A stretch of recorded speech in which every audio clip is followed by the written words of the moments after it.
Vamos lá, pessoal, dando início a mais um vídeo. Artigo 15 da Constituição Federal. Eu recebi alguns e-mails de alguns candidatos a vaga em concursos públicos que estavam precisando deste assunto a partir do artigo 15 da Constituição Federal. Então nós vamos dar início no artigo 15, será um vídeo um pouco menor, e nos próximos nós daremos continuidade à matéria que estávamos estudando.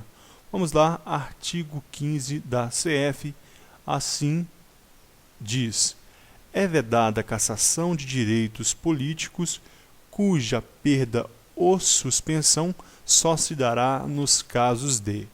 Olha como veio o texto. É vedada a cassação de direitos políticos cassados. Olha que isso, vamos continuar. Cuja perda ou suspensão se fará nos casos de... Então é possível a perda ou suspensão dos direitos políticos. A perda ou a suspensão é possível e ela se dará nos casos que nós veremos abaixo.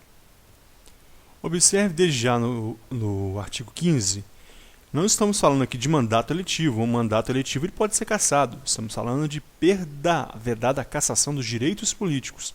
Direitos políticos é diferente de mandato eletivo. O mandato eletivo pode ser cassado.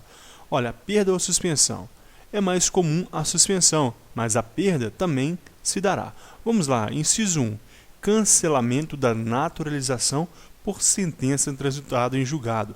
Um indivíduo veio ao Brasil, ele exerce até um cargo político, uma função política, e o que ocorre? Vamos supor que ele é condenado, ele se naturalizou brasileiro e foi condenado por tráfico ilícito de entorpecente. Ele terá será cancelada a sua naturalização. Se é cancelada a sua naturalização, com certeza ele perde os seus direitos políticos. Aqui já não é suspensão, é a perda dos direitos políticos. 2. Incapacidade civil absoluta. Ele não responde mais pelos seus atos. É aquela pessoa incapaz segundo o Código Civil, seja por doença mental, seja por qualquer outro motivo. Ele foi interditado pelo direito civil, ele foi interditado por um juiz competente, então ele não terá os direitos políticos, não exercerá a eletividade, por exemplo, nem ativa nem passiva. 3. Condenação criminal transitado em julgado enquanto durarem seus efeitos. Ele foi condenado criminalmente. Ele vai ter os seus direitos políticos suspensos, ele não vai perder os seus direitos políticos. Enquanto durar a sua pena, o cumprimento de sua pena e seus efeitos, ele não vai exercer o seu direito político. Mas após, ele terá os seus direitos políticos, serão reavidos. Então serão refeitos seus direitos. Ele vai até a Justiça Eleitoral e vai novamente adquirir os seus direitos políticos. 4. Recusa de cumprir obrigação a todos impostas ou prestação alternativa nos termos do artigo 5º, inciso 8º. Pessoal, todos brasileiros são obrigados a cumprir obrigações que vem sendo trazida pela Constituição. Por exemplo, a obrigação de participar em júri. Outra obrigação, a obrigação do serviço militar obrigatório. Outra obrigação de trabalhar como mesário. Então essas são obrigações a todas impostas. Vamos supor que alguém não exerça essa função, essa obrigação, por causa de convicção filosófica. É uma exceção, é uma forma de esquivar destes direitos, dessas obrigações trazida pela própria Constituição. Alguém por convicção filosófica diz: não, eu não acredito no Brasil, eu não acredito na pátria e não exerço, não vou lutar pelo Brasil, não vou prestar serviço militar. Então ele se esquiva. Portanto, o que acontece? Ele facultado a ele uma prestação alternativa. O juiz vai decidir uma prestação social, uma prestação de serviço alternativa no lugar dessa obrigação a ele imposta. Se ele se recusa a praticar obrigação imposta por convicção religiosa ou filosófica e também não presta essa obrigação alternativa, ele vai ter os seus direitos políticos suspensos até regularizar essa situação. E o quinto, improbidade administrativa, nos termos do artigo 37, parágrafo 4. Nós sabemos que existe o crime de improbidade administrativa. O cidadão, aquele que exerce um cargo público, uma função pública, ele é ímprobo, ele não é honesto, ele é desonesto e ele não cumpre com seu dever fraudando, corrompendo. O que ocorre? Se condenado por improbidade administrativa, ele vai ter os seus direitos políticos suspensos. O 3, 4 e 5, nós estamos falando da suspensão de direitos políticos. O 1 e o 2, nós teremos a perda dos direitos políticos, que é a incapacidade civil absoluta e o cancelamento da naturalização por sentença transitada e julgada. Mas, no 2 aqui, pode ser que esse indivíduo que está incapaz hoje, ele se recupere sua saúde por um milagre, por uma consequência da natureza. Ele pode, então, retomar, ter os seus direitos políticos retomados, desde que se comprove que ele hoje se tornou uma pessoa capaz. Então é isso que está dizendo o artigo 15. É vedada a cassação de direitos políticos, mas pode haver perda ou suspensão nos casos que nós vimos abaixo. Continuando. Artigo 16. A lei que alterar o processo eleitoral entrará em vigor na data de sua publicação, não se aplicando à eleição que ocorra até um ano da data de sua vigência. Isso aqui é um campo de pegadinha. Banca adora artigo como esse, porque é o artigo que confunde o candidato. Quando que entra em vigor a lei que modifica o processo eleitoral, a lei que modifica as formas, os procedimentos eleitorais? Na data da publicação, como qualquer lei, na data da publicação. E o que ocorre? Mas quando que ela vai vigir? Quando vai ser a sua vigência? Somente após um ano. Ela não se aplica à eleição que ocorra até um ano da data da sua vigência. Por exemplo, vamos supor que a lei é publicada dia 1º de novembro. 1º de novembro. Então, durante um ano, vamos, para não confundir, vamos supor que ela é publicada em dezembro. Então, dia 15 de dezembro. As eleições do ano seguinte são dia 3 de outubro. Essa lei que foi publicada dia 15 de dezembro não vai valer para a eleição do dia 15 de outubro. Por quê? Menos de um ano. Tem que ter um lapso temporal de um ano para que ela possa valer. Então, ela não se aplica à eleição que ocorra até um ano da data da sua vigência. Na eleição subsequente, aí sim, poderá ser aplicada essa lei. Nós vamos continuar. Artigo 17. Dos partidos políticos. Artigo 17. É livre a criação, fusão, incorporação e extinção de partidos políticos, resguardados a soberania nacional, o regime democrático, o pluripartidarismo, os direitos fundamentais da pessoa humana e observados os seguintes preceitos, regulamento. Este regulamento é porque o regulamento irá disciplinar esse artigo 17, mas a Constituição já traz. Portanto, o que o artigo 17 está trazendo para a gente? A criação de partidos políticos é livre, não está vinculada à decisão de poder executivo, à decisão de poder legislativo. Então, a sua criação, fusão, incorporação e extinção de partidos políticos, do início ao fim, é livre, só que resguardados o quê? A soberania nacional.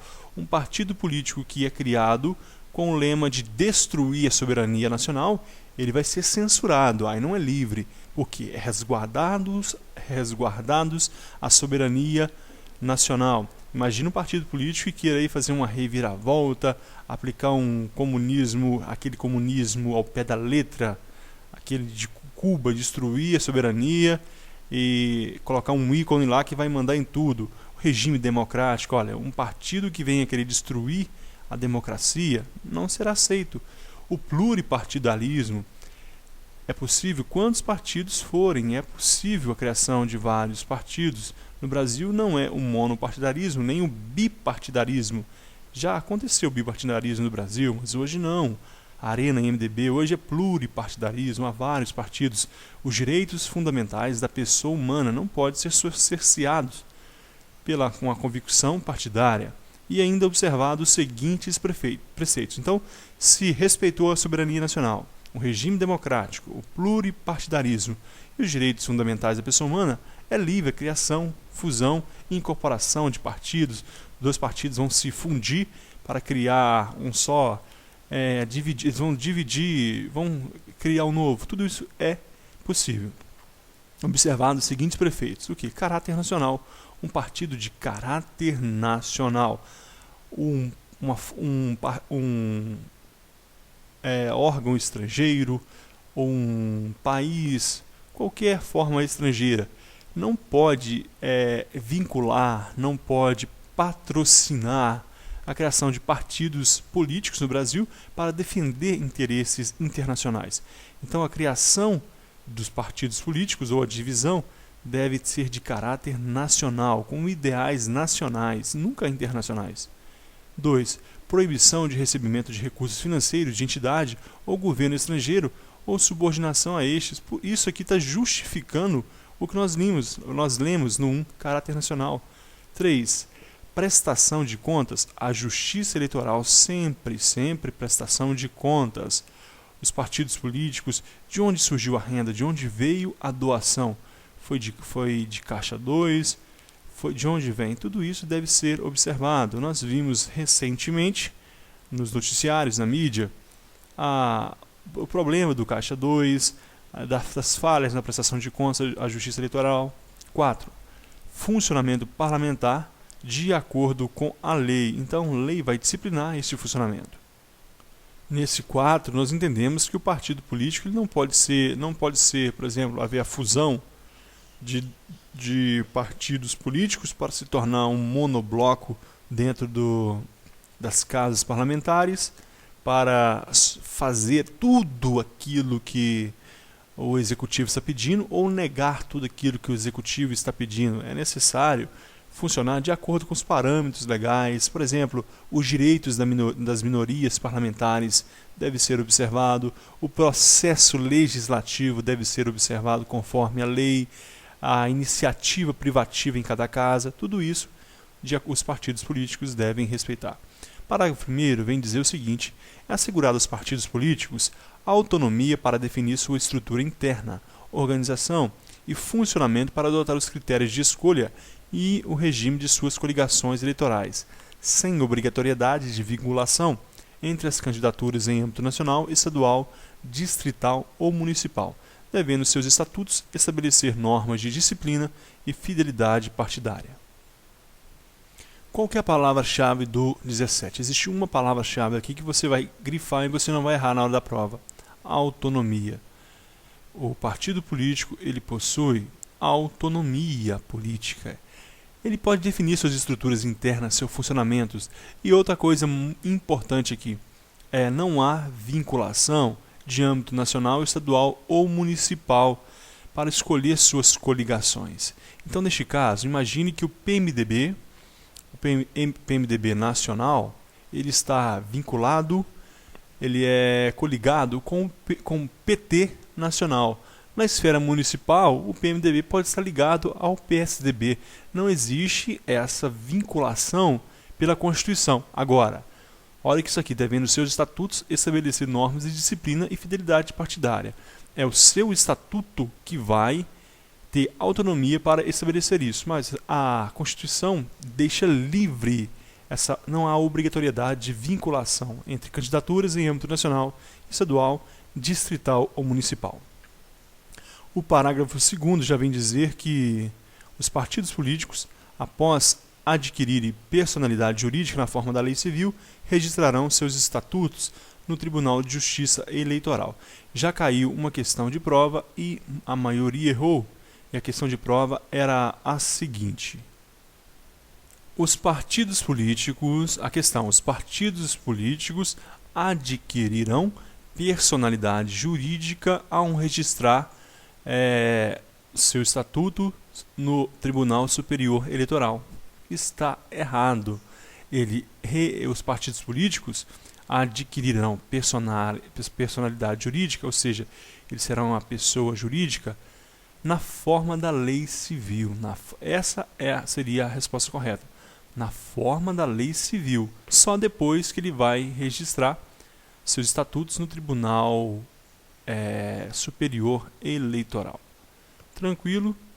Então, o parágrafo 3º vem dizer, ainda do artigo 17, os partidos políticos têm direito a recursos do fundo partidário e acesso gratuito à rádio e televisão na forma da lei. Então, a lei vai disciplinar o acesso gratuito à rádio e televisão. Então, não será a todo momento, não será sempre quando quiser. Vai ter os seus limites, o seu tempo, mas é gratuito. As televisões e rádios não podem cobrar ônus. E os partidos têm direito de recurso ao fundo partidário. Então existe o fundo partidário e ele tem direito então a esse fundo que será destinado à manutenção dos partidos políticos. Enquanto o último parágrafo desse artigo vem dizer que é vedada a utilização pelos partidos políticos de organização paramilitar. É vedada, não pode. Os partidos políticos não podem se utilizar de organizações paramilitares para beneficiar-se de seja pela opressão ou não da manutenção do partido, ou para facilitar, auxiliar nas candidaturas, ou para exercer qualquer forma de opressão. Então, quem assistiu o filme Tropa de Elite viu lá os partidos políticos utilizando lá de organizações paramilitares para vencer as eleições. Lá no filme deu certo, né? Mas é vedado, não é permitido. E aqui nós terminamos esse vídeo. No próximo nós viremos com os artigos 18 e 19. Muito obrigado e até a próxima.